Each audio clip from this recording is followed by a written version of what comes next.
tu vas, sache quand même d'où tu viens. Toi andi anda andan. Toi anda andata et toi andi bo andin. Si tu sais que tu ne sais pas, tu sauras.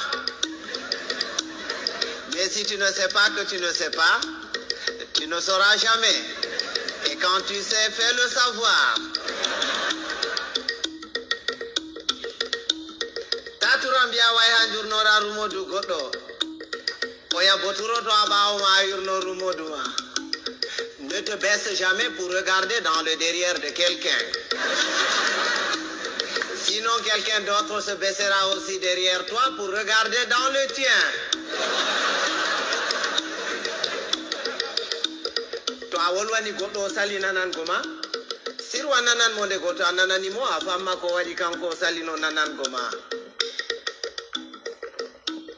Si tu parles à quelqu'un et qu'il ne t'écoute pas, tais-toi.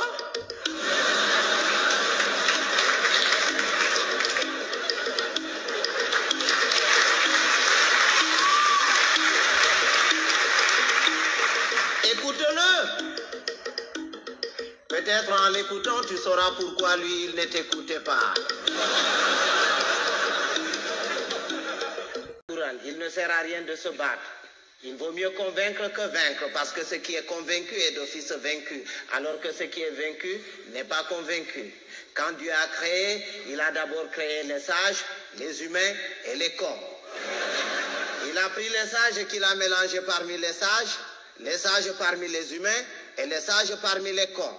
Il a ensuite pris les humains qu'il a mélangés parmi les sages, les humains parmi les humains et les humains parmi les cons. Il a enfin pris les cons qu'il a mélangés parmi les sages, les cons parmi les humains et les cons parmi les cons. Et c'est quand les cons se retrouvent parmi les cons et qu'il leur revient la décision de décider que c'est la catastrophe.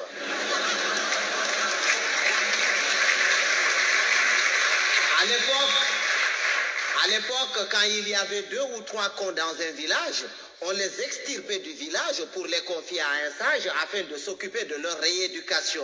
C'est après qu'on les remettait dans la société. Mais aujourd'hui, s'il fallait sortir tous les cons, certaines villes et certains villages se verraient vidés de toutes leurs substances humaines sans qu'on ait réussi à vider tous les cons. Et un con, c'est un con. Il ne reconnaît jamais qu'il est con. C'est l'autre qui est toujours con, c'est son voisin qui est con. Lui, non. Il est tel une bête qui refuse de se reconnaître bête, mais qui ne cesse de paître dans la prairie de la bêtise. Heureusement qu'on le reconnaît toujours à sa tête, parce qu'il a toujours la tête d'un con.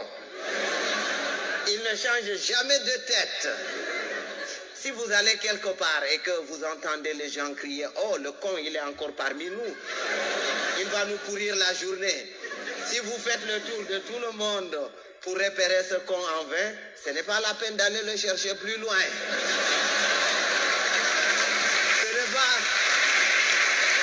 C'est pas qu'il y a plus de cons cette année que les années dernières, mais c'est parce que les cons de l'année prochaine sont déjà parmi nous.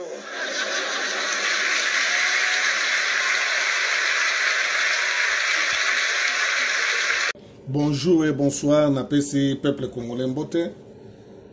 Na lelo na iye lisusu koloba, juste tozalika koloba. Ezali video na tche, ezali ya comédie ya moko ya bandeko na biso africain, ezali batu ya Sénégal. Omoni bango na spectacle munene o ezali na Paris. Juste azali ko pesa ba proverbe, ko fungola batu. Toye bandeko tozali ko vivre na société o ya lelo. Bandeko ndeko oyo alobi news tout, je crois que oyo alobi wana yango ezoleka na mboka na biso. Ndeko alobi kolekisa tante kaka pona kotala sima ya muninga na yo. Sinote yepe akotala sima na yo. Voilà place makambo ezali. Donc tozali awa tozana na mboka, situation za na mboka. Tozo kaka te omoni Félix Bachakiye d'ailleurs azali traître azosolo na Rwanda Fayulu azali bien Bemba azali bien sikoyo na tela ki bino ba video passé boyoki Fayulu ndenga zolo ba na Marie Sumunga tolandaki ba vidéo wana tout mais batu basala liango ba émission te voilà on de quoi azolo babakon vidéo ya Fayulu wana basala liango ba émission te donc Fayulu akoki kozala mabe akoki kosolola na Kabila mais Félix te bande kunangai botala makambo ezali alo ndeko alobi lisusu soki ozali koyebisa mutu likambo azali koyoka yo te vanda calme yoka ye soki oyoki ye oko comprendre raison nini oyo azali koyoka yo te tozo forcer Félix yo boye banini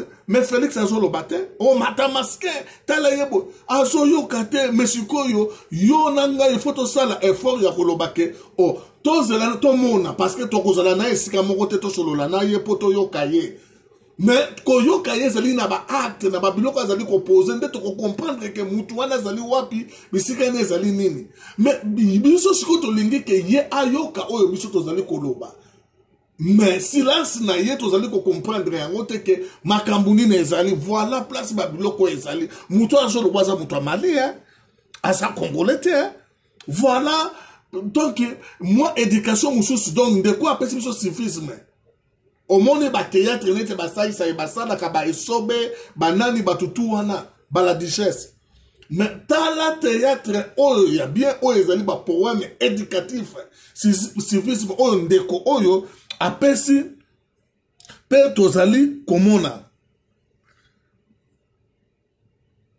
alobi lisusu ezali na tina te ya kobunda mieux vaut qu'on convaincre que abattu mais ce qui est convaincu mais non, ce qui est convaincre n'est pas convaincu.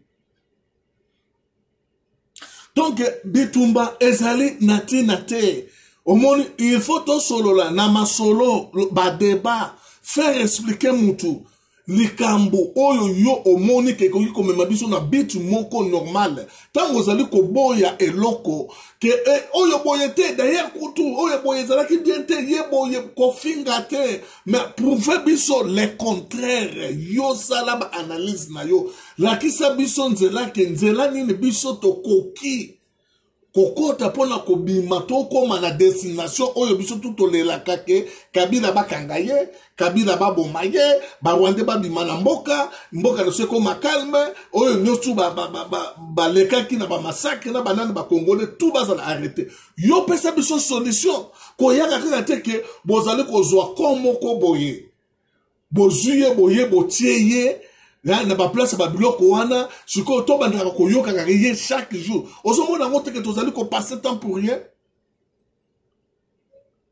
les sages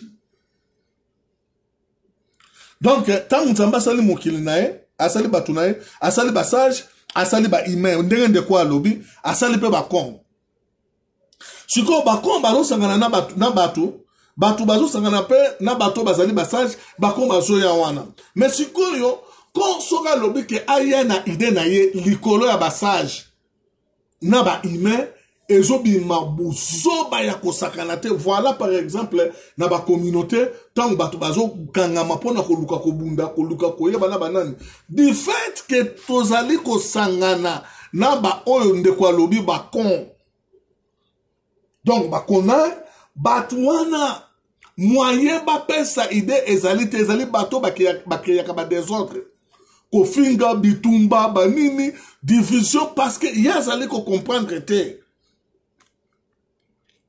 alobi soki kon bakomi kozwa décision et comme cassation donc décision na bango ezalaka vraiment donc mabe donc un con donc il ne reconnaît pas que azali con. Donc, zoba vraiment, quoi, on que zoba ya zoba. Mais ce qu'on fait, boy, pour naye, ami yebite ki yaza zoba. Mais azomo na ke mutu wana musika yende zoba, mais ye muta mayele. Mais tandis que yende ngazali wana zali zoba. Voilà que, on comprendre ye mutu wana ya zoba, ezali, na mutu na ye. Donc mutu na ye ezali na tufi. Donc azali mayele te. Mutu na ye ezali abuzo parce que oyo azobimisa ye azomona ka azali koloba. Mais batu oyo ya mayele bazali koyoka bazomona oyo azobimisa na kati na bango ezali buzoba. Voilà sikoyo ke biloko oyo ezali kosala ke eboma société to communauté ya biso batu. Yango ndeko bakisaki na suka aye koloba ke kala ezalaka ke soki bamoni komoko boye bakomema ye na mboka bakomema ye epa basage. Siko basage babandi koforme ye. Omoni basage bazali siko koforme ye. Que vraiment azonga mutu azala soki azongi bamoni ke compressé nde batiki ye azala na société. Mais pour le moment eloko wana ezalaka lisusu te. Donc la société to sangana na batu oyo nyonso donc to monaka na nzela donc tozali na bango. Voilà place buzoba ezali, voilà place marche na mboka ezali kotambola te makambo ebele ezali mabe parce que tokanga mesika moko okomona na bachaîne na télévision batu balobaka na bachaîne wana ezali kaka batu moko pe akendaka Kinshasa te. Donc oya ye ba information azali kozo yango na ba ange ya Nzambe na ba satellite oya zana yango acha msusu na ndako président acha msusu bisika mobo ayaka no yozo mona teke ozali ko nourrir batu na lokuta ozali ko sala be mission na ona buzoba oyo nyoso ozali ko lobane sala te même batu parce que atala ba télévision tozo mona ba mindele ba atu oyo nyoso ba lekaka na audience sala batu moko te.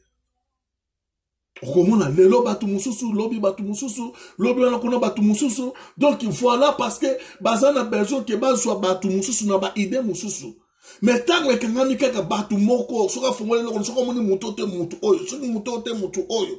Mais yo kanisi ke oyo bino bozolo bana ndezali yango ezali groupe ya batu oyo ya bakon ngai te mutu na lobi yango ezali kofinga te ezali vérité.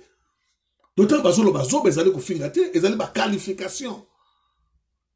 Ata na classe na bamboka tozakomona yango bakobenga le premier ti babengi l'échec ezali ke mutu oyo azwi te azali soba nde bapesi papier na ye elfa ke nakotanga na babiloko moko ndenge wana. Mais ntango ozoloba na mutu bozoloba na Félix afandi nia mais bino fu bosala etiti na ye elingi koloba te ke nie na ye azali kobanga omona afandi nia azobanga Kabila yoko te na mutu na ye yoko te na makanisi na ye po comprendre ke ye azali kobanga na Kabila. Mais c'est là où on doit comprendre que vous allez que na raison tous allez na tort. Voilà la place biso tous allez se comprendre te. Mais à ta Bible écoute ya Nzambe zo biso yango par la silence. Nzambe abundaka, Nzambe asala kama miracle, Nzambe asala kama makamuna, Nzambe asala kama makamuna ba désordre te na kobunda te. Ndeko na ngai mboka na biso ezali ko évoluer te ezala babiloko oyo. Batu mususu bazali mayele vraiment mayele mais baza cultiver te bazali kon na esprit to moni yango oyo nyosu tozo mona oyo soit des ba politiciens ce sont des matérialistes les bateaux bazali bateau ba matériel état de droit côté na mboka bazali ko ndimango te bazali ko bwanga mayango lelo awa basali ba marche na bango to yoki yango yuka ndenge bazali ko kanga yuka ndenge bazali ko loba est-ce que mutu amayela ko loba ndenge wana jamais. Donc ezali groupe batu moko boye biso nde topesi bango makasi to sangani na batu moko boye nde tokomisi komba makasi tokomisi barwande makasi bon mekaka to mekaka ko changer pe ba sujet to mekaka ko changer pe batu to mekaka pe ko condamner pe batu o tozali ko supporter soki asali eloko moko ya bien te donc yo monok te o eza bien te loba yango et que changer le côté ko couvrir moto te voilà place makambo ezali nous na mboka tozo bundisa kuna kombo na ina ni Kabila mais awa na libanda ezali na bandeko oyo bazo sala babiloko Fayulu lobby awa na Marie Sumunga aucun chaîne ya YouTube to batumobo balobeleli eloko wana balobeleli yango te balekisi yango comme rien n'était bango kaka Félix donc batu wana nyoso wana oyo conscience na bango ezali ko reprocher bango ke te mutu asali erreur mais ba couvrir yango nde oyo ndeko oyo ya théâtre oyo oyo ya poème oyo to ya comédie oyo azobenga bango bakon